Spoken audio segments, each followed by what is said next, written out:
Mystery House.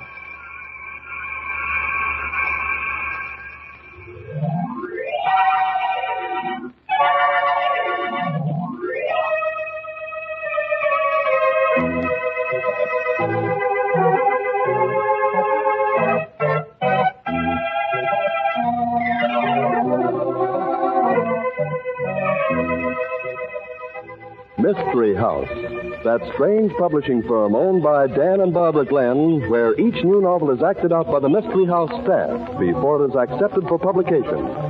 Mystery House.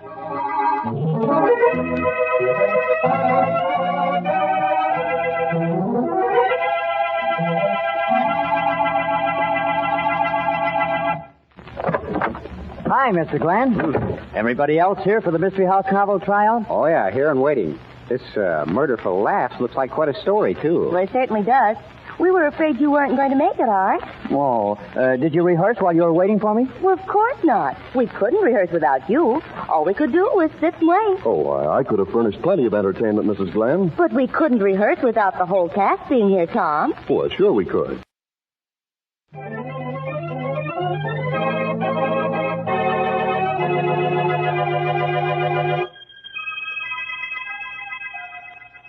Okay, places, everybody. Set the scene, Tom. Murder for laughs. Tonight's story opens in the private office of Captain Corlett, a conscientious police executive. Clayton Rogers, a police reporter, barges into the office as Corlett looks up from a letter. Hey, why don't you knock before... Oh, it's you. Right, Captain Corlett. What's the matter? Officer bothering you again? It's a wonder I got any stomach left with all the worry that campaign of yours is causing me, Rogers. The Herald is the champion of community spirit, Corlett. If the police force doesn't function properly, it's up to the Herald to act as the voice of the people. You sure think you're a smart guy, don't you, Rogers? Smarter than most of your cops, Corlett. Yeah, you reporters all feel that way. You've got all the answers on paper. You can sit at a typewriter and solve every crime that ever went on the books. You can... Oh, no. Go on, Captain. You interest me. Yeah, well, I'm just annoying my ulcer. It rolls off you like water off a duck's back. Listen, the police force has a tough job. Not enough men, not enough money to get the kind of men I want. Politicians trying to run my department for me. Which ones, Captain? I'll be delighted to help. You just name them. Yeah, and lose my job. Yeah, I know. You're altogether too smart for your age and size, Rogers. Thanks, Captain. I wish the big boss would feel that way about it. I'm surprised Mary Cruz hasn't pounded some sense into your head. Now, speaking of Mary Cruz, there's a subject we agree on. What she sees in you's beyond me. A guy who makes his living by writing half-truths and distorting... Oh, lay off, Corlett. You're just sore because we've got you dead to rights. You're the one competent cop on the force, and you know it. That's not so. You think it's smart to sound off about incompetent policemen. Well, let me tell you something. You put yourself in their spot, and you wouldn't be doing half the job most of them are doing. Don't kid yourself, Corlett. I'd be doing a whale of a lot better job than they're doing. This is an age of scientific crime detection, and you don't have a competent man in a carload. I'd like to give you a little job and let you see just how good you are, Sonny. That might not be a bad idea, Corlett, but you wouldn't dare. No? No.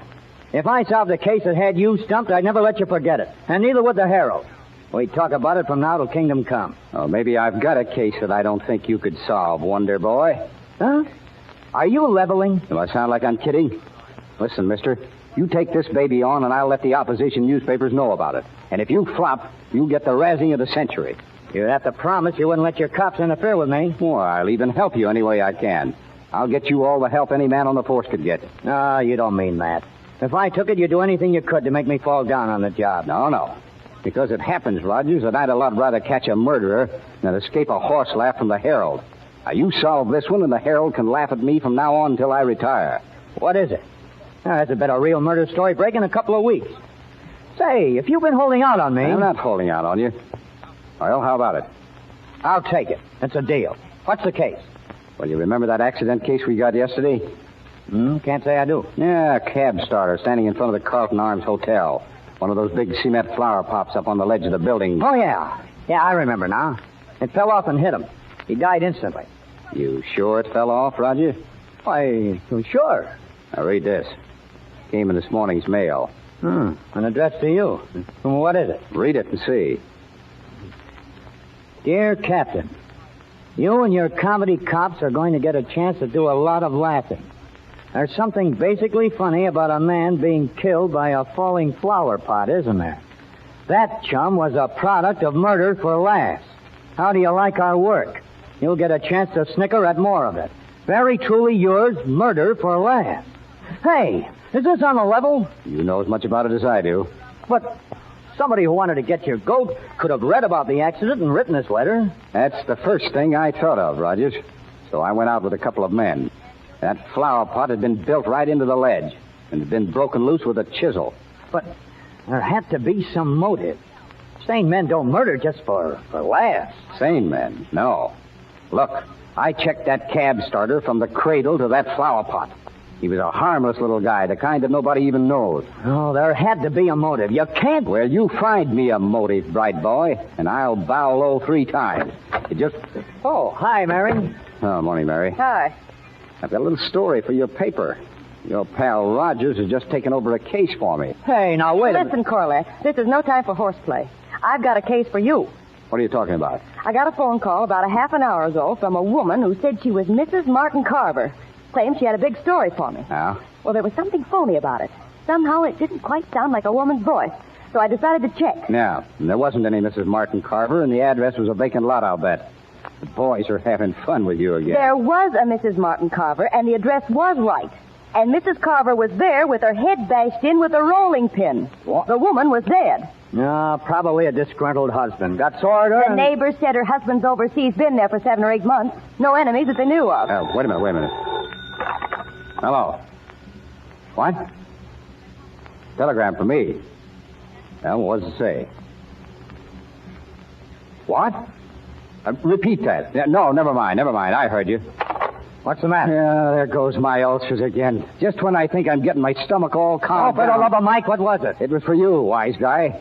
A telegram addressed to me. And it said, being hit over the head with a rolling pin has always been funny, hasn't it? Murder for laughs. But then the same murder... Listen, who would... Don't ask me, Superman. This one goes right into your department. Remember?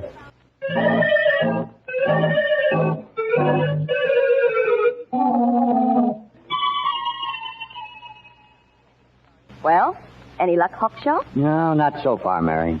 I hope you realize that Captain Corlett's taking you for a ride. But good.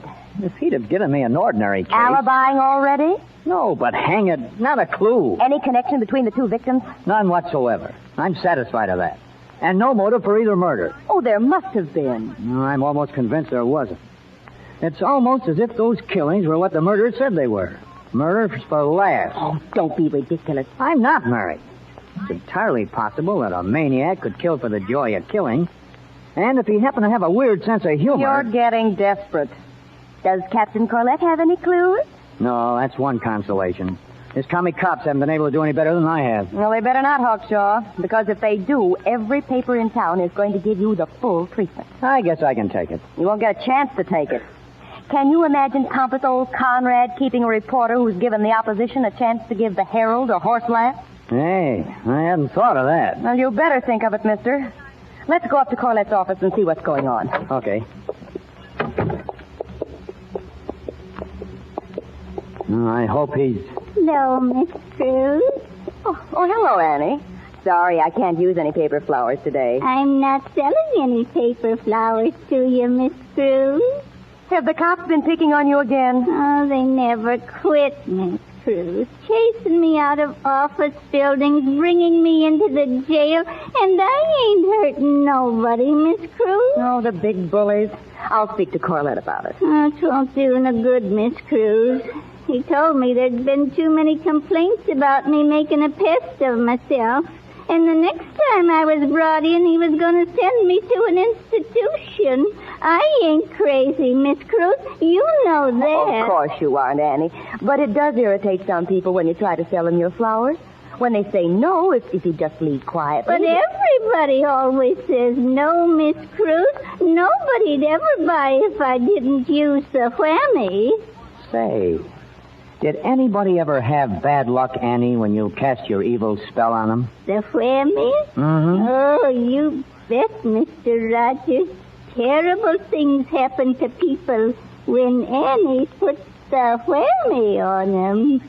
Like what, Annie? Oh, I wouldn't dare to tell you, Mr. Rogers. Oh, come on. I wouldn't tell anybody. Well, like the starter over at the Carlton Arms. He didn't do very well after he got the whammies, did he? You mean the one who was hit over the head with a flower pot? Sure. I bet he wished he hadn't laughed about the whammy. Annie, did you ever put the whammy on a Mrs. Martin Carver? Oh, I don't know. No, the name ain't familiar. But I sure put a good one on that uppity actress in the Carlton Arms. Only this morning. Who? That actress. Thinks she's so high and mighty, sneering at me. How horrible, she says, when I shows her my flower. Oh, what's her name? Oh, let's see. Adriana something or other. Her and her... Adriana Burr? Yeah, that's her.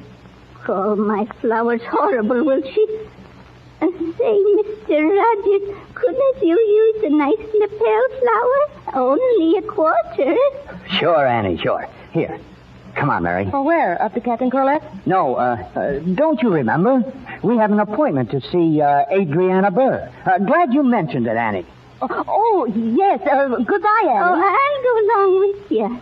Maybe she's ready to take back the whammy by now. And maybe I can sell her some flowers. Why, okay, Annie. That might not be a bad idea.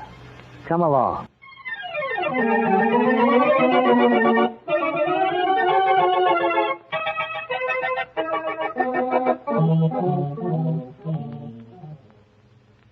I don't like this, Mary. They said she wasn't answering her phone. Well, there's nothing unusual about that.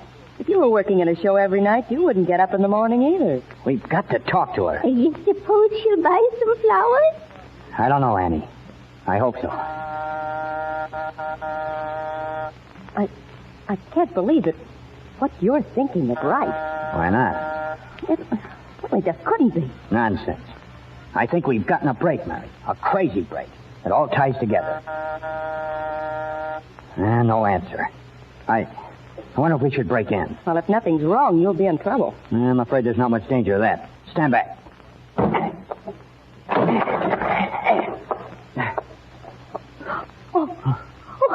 How terrible. She's dead, isn't she? Yeah, not much question about it. Smothered. Something stuffed with cotton and then laced tight around her head. What? It's a girdle. A girdle? What an odd instrument for murder. Hey, just a minute. What? Oh, the note in her hand, you mean? Yeah. What does it say? That's tight. It says, comedians seem to get a lot of laughs with references to girdle. Funny, huh? Murder for laughs.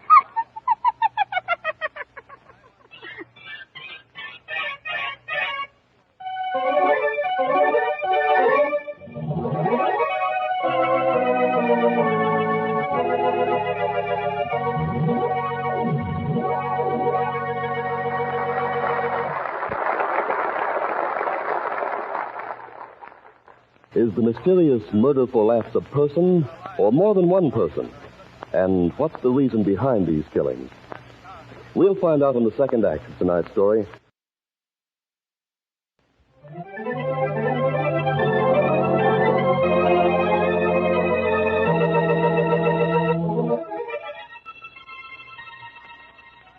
And now, Act 2 of Murder for Laughs. The scene is Captain Corlett's office, and both Rogers and Mary Cruz are there. A stranger is being questioned by Corlett as Annie whimpers in the background. Oh, please, Captain, I didn't... Quiet, Annie, quiet. So, Adriana Burr had no enemies that you knew about, huh, Mr. Mace? None whatsoever. She was one of the most popular women in the theater. Generous, gracious. It was the whammy. I put the whammy on her. What are you going to do with this woman, Captain? Oh, I don't know, poor devil. Pretty safe bet that we never will get the whole story from her. No, I don't suppose.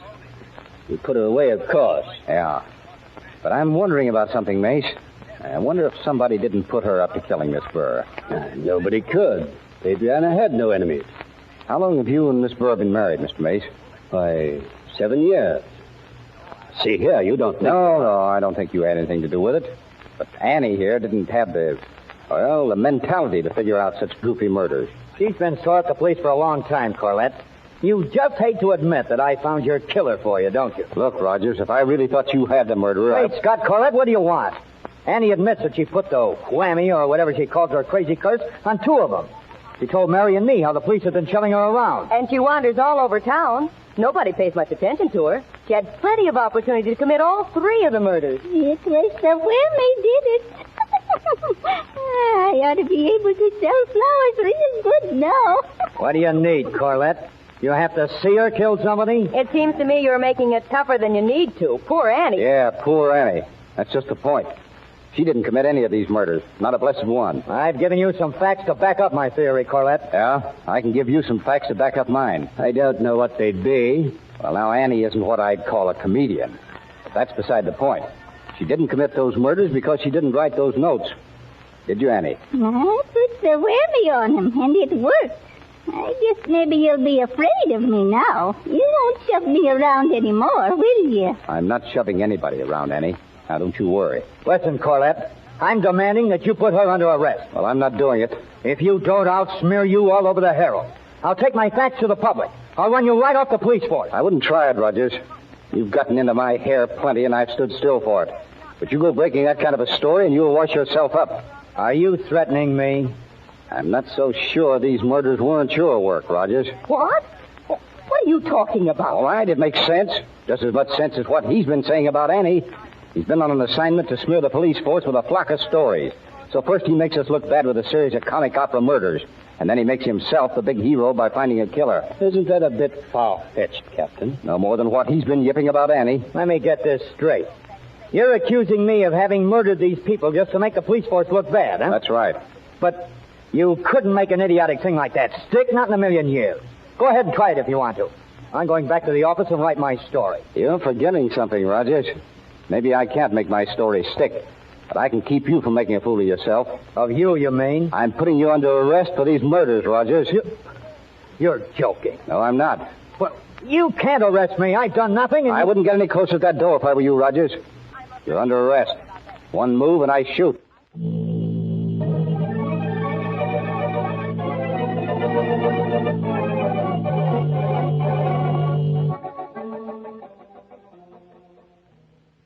Did you get any more information out of that woman, that Annie, Captain? No. What kind of information do you expect me to get from her?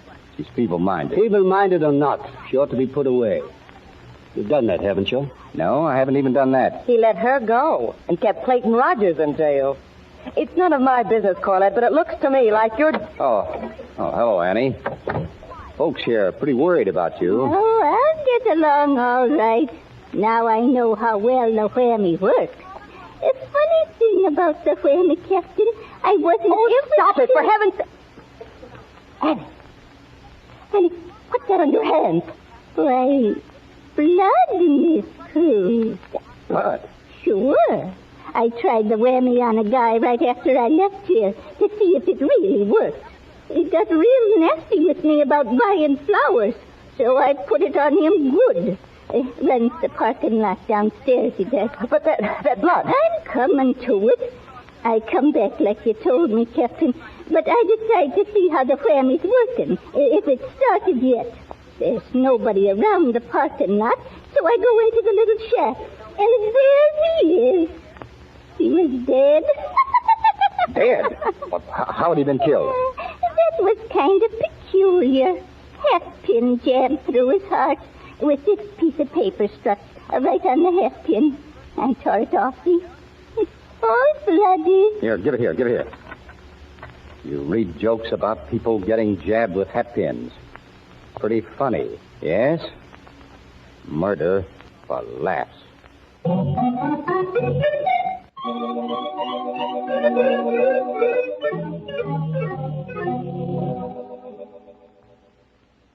I guess that convinces you, doesn't it, Corlett? Convinces me of what? That Annie's the killer. It doesn't convince me of anything of the kind. But you surely don't think I killed this parking lot attendant, not while I was in jail. I never thought you killed anybody, Rogers. Put that woman under arrest and get it over with, Captain. You just keep keep away from me. You've picked on me enough. Look, Annie, did anybody ever tell you to try to sell flowers to that cab starter at the Carlton Arms? No, I got a right to sell flowers wherever I want to. I know. Did anybody ever tell you to try to sell your flowers to any of these other people? No. Nobody but that uppity actress. What? She was the only one. Oh, and somebody told you to try and sell her some flowers. Sure, this man right here. He said she likes flowers and she'd buy lots of them, and she didn't. Hmm? How about that, Mace? You tell Annie to pester your wife? Why, of course not. Adriana hated that sort of thing. You did so? You told me? You said she'd buy lots of flowers. For the love of heaven, Colette, what difference does it make? Put her in jail before she kills someone else. You didn't tell Annie to talk to your wife, Mace? Why, certainly not. You surely won't take the word of a crazy... I don't know what I'll take, Mace. You, loved your wife, did you? Yes, of course I loved her. Mm-hmm. You ever have any fights with her? No, we got along beautifully. She was beautiful, talented, successful woman. I think I'll do a little checking there, Mace. But there's nothing to check. You have the murderer, you have the motive, you have everything. Well, I'll check anyway. Well, suit yourself, but I don't see why. Because I think you killed your wife, Mace. What? Why, that's as idiotic as... As the rest of these murders? No, I don't think so, Mace. You and your wife are living at the Carlton Arms. Annie hung around there a lot. Sure, she hung around there. And all the murders have been right in that vicinity. Doesn't that prove... Where were you yesterday morning when your wife was murdered, Mr. Mace? Why, over at the theater, I suppose. For how long? I don't know. But this murder was one of a group. Anybody see you at the theater? I don't know. Listen, I won't stand for this. Sit down. I don't have to check on you and your wife, Mace. I've already checked, right after the murder. Just wanted to see if you'd deny you were having trouble with her. But I don't see what difference that makes. This was one of a I know. One of the murders for laughs. Only this one wasn't for laughs. Your wife had been to a lawyer, Mace. She was suing for divorce and demanding an accounting of $200,000 she claimed you'd stolen. There was nothing to it. Adriana, well, she had the temperament of a true artist. Very excitable. It isn't bad enough for you to try to pin murder onto a helpless, demented old woman. You had to kill 3 innocent people just to establish your alibi. No reason in the world for those other 3 murders. Just done for laughs. You must be mistaken. Oh, I'm not mistaken. When I turned Annie loose, I had her followed. But somebody else followed her, too. Followed her until she'd put her whammy, as she calls it, on the parking lot guy. No, that's a lie. The cop who followed Annie ain't much on imagination, Mr. Mace. He couldn't make a description to fit you that well, not if he deliberately tried. You're under arrest, Mace. No, you can't do such a thing. I have some rights. Once we had a suspect, we could do a lot. That rolling pin came from a store near the Carlton Arms. The clerk remembered selling it to a man. A man who didn't look like the kind of a guy who'd bake very much bread. We found a chisel in your suitcase. And I imagine we'll find the hat pin originally belonged to Adriana Burr.